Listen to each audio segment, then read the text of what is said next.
Welcome to This Explainer. Today, we're unpacking the deep psychological layers of Spencer Johnson's classic, Who Moved My Cheese? Now look, we're not just talking about a simple story of mice running around a maze here. We're actually breaking down exactly how we as human beings process uncertainty and change. Together, we're going to map out how to better navigate life's inevitable shifts. So let's just dive right in. So, why does change feel so incredibly personal? I want you to think about a familiar street in your neighborhood. Imagine your absolute favorite local shop suddenly changes hands, or maybe it alters its layout, or worse, closes down entirely. Nothing about the physical road itself actually changed, right? But your sense of the place sure did. It feels deeply unsettling. And that's exactly what change does to us. It's almost never experienced as just a neutral event. Moving right into Section 1, Why Change Feels Personal and the Concept of the Interrupted Map. You see, the reason change feels so shocking isn't usually because the event itself is objectively massive. It's shocking because it totally interrupts the very mental map we literally depend on for identity, our safety, our daily routine, and our status. When that map fails us, well, we feel completely lost. And this perfectly brings us to Section 2, What the Cheese Represents. Subtitle, More Than Just a Snack. Once you really grasp that change interrupts our mental maps, this whole story starts to click into place. The cheese in Johnson's book isn't just cheese. It actually stands for absolutely anything that gives us a sense of security and meaning in our lives. To really wrap our heads around this, think about the analogy of a wall socket. Think of the cheese like the actual power coming from the wall. Now the lamp, which is us in this scenario, it doesn't actually care about the plastic wall plug itself, does it? No, it cares about what the wall provides, electricity. In the exact same way, we aren't just clinging to a specific job title or a morning routine, we're clinging to the vital function, the security, and the core identity that it serves in our lives. Now, what's super fascinating here is breaking down what people actually fear when their quote-unquote cheese disappears. Just look at this. If the cheese is your job, losing it triggers a massive fear of uncertainty. If it's your routine, losing it causes pure disorientation. The panic of change, you see, is really just the deep-seated fear of losing the emotional anchor that the cheese provided in the first place. Which naturally leads us to the core problem in Section 3, the danger of dependency and the fragility of one source. The whole story isn't actually just about finding cheese. It's a massive warning sign about what happens when we depend way too heavily on one single source of comfort. This crucial point is perfectly captured by a chair analogy. Think about it. If all your confidence, your income, and your hope are resting on one single leg of a chair, losing it is catastrophic. You literally collapse. But a four-legged chair, where your weight is distributed across different skills, different relationships, and savings, that's incredibly stable. Diversifying our sources of stability makes us so much less fragile when change inevitably strikes.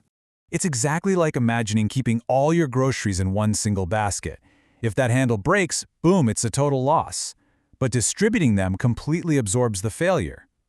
When change happens, our minds tend to act like we've just dropped the only basket we have. Fear basically becomes a forecast of absolute disaster. It triggers us just like hearing a strange noise in a pitch-black room. Our nervous system is already preparing for danger way before we have any actual evidence of it. All right, let's see how this all builds in Section 4, the 4 response patterns. Who is in the maze? Now we're introduced to 4 characters, the mice, Sniff and Scurry, and the little people, Hem and Haw. But listen, they aren't just cute cartoon figures. They represent 4 distinct internal voices inside literally all of us when we face a disrupted map. These 4 inner voices map out just beautifully. Sniff is noticing, sensing something shifted early on, which results in awareness. Scurry is moving, taking action immediately. Hem is resisting, the voice saying, wait, this shouldn't happen, which of course leads straight to stagnation. And finally, Haw is learning, realizing the need to actually adjust, leading to adaptation. This is the absolute universal sequence of human responses to a shifting reality. And you know, the pairing of these characters is completely deliberate. The mice, Sniff and Scurry, they act instinctively and super quickly. But the tiny people, Hem and Haw, they're reflective and full of complex human emotions.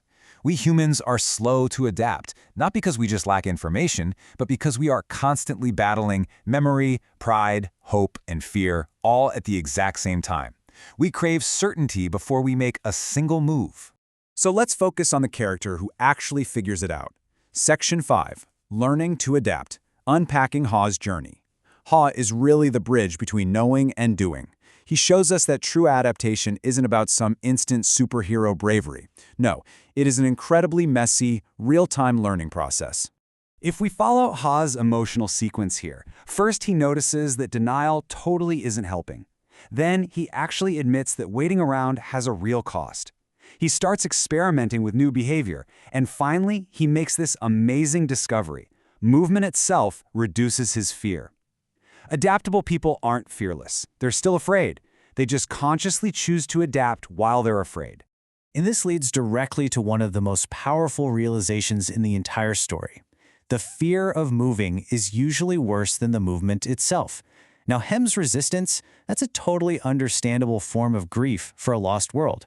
But Ha realizes that while the unknown definitely seems dangerous, staying perfectly still in a dead situation leads to a much, much worse danger, a slow, agonizing decline. So, how do we actually use all of this? That brings us to our final section, making adaptation a habit and updating your reality. Let's shift gears and look at how we can take these deep psychological layers and apply them as a super practical daily habit for our modern lives. To make this a real habit, follow these 4 layers. 1. Notice the shift early, just like sniff. 2. Move before that fear grows way too large. 3. Stop treating the old arrangement like it was permanent. And 4. Learn while you move, just like Ha. Remember, moving on is primarily a mental shift long before it ever becomes a physical one. You really have to uncouple your identity from the old outcome. Honestly, if you take away absolutely anything from this explainer today, let it be this core quote. When reality changes, keep updating your understanding instead of defending your old certainty. Adaptability isn't about pretending that change is easy, because it's not. It simply means treating change as new information rather than a personal insult. Don't waste your precious energy arguing with reality. So I want to leave you with a slightly provocative question to look at your own life. When change happens, instead of just asking, well, what disappeared? Ask yourself this: the cheese has moved. What is this asking me to become? Embrace that next evolution of your identity. Use these mental maps we talked about today. And hey, thank you so much for joining me on this explainer. Keep learning and keep moving.